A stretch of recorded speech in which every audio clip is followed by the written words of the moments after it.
Machine છે પોસ્કો કાતર અસ્ત્રો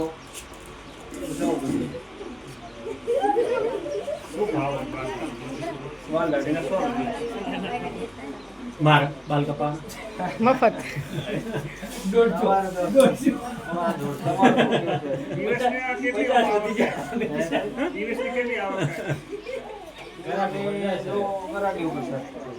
અંદાજે એમ કે મહિનાની સરેરાશ કેવી છે?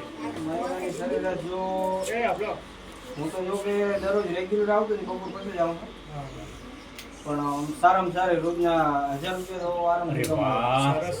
જુઓ આ કેમ સાહેબ બે કેમ પૂછ્યું 1000 રૂપિયા તો દરરોજ છે. તમને ખ્યાલ આવે હા 30,000 એટલે કાલથી હવે નેહાળે આવવાનું બંધ કરી શીખી લો. રોજના 1000 રૂપિયા અને આ દુકાન કરવામાં કેટલો ખર્ચો થાય?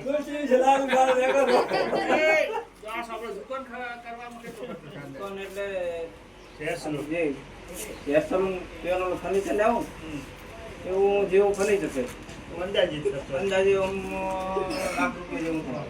લાખ રૂપિયા એટલે અત્યારના સમયમાં નોર્મલ કહેવાય. જો તમારે સારો ધંધો કરવો હોય ને પછી શાંતિ. આમાં કોઈ બીજી મૂડી રોકવાની હોતી નથી.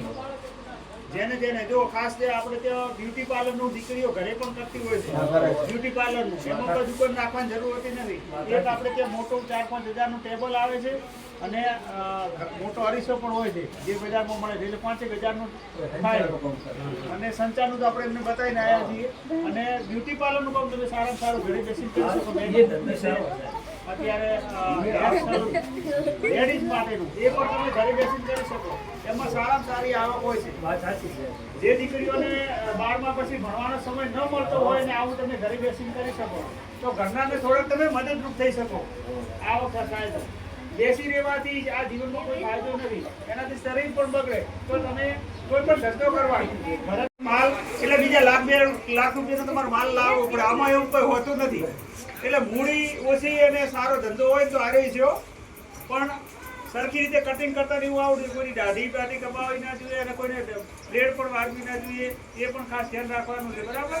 એટલે આ પણ વ્યવસાય કરજો બધા, જેને અનુકૂળ લાગે. ઓકે.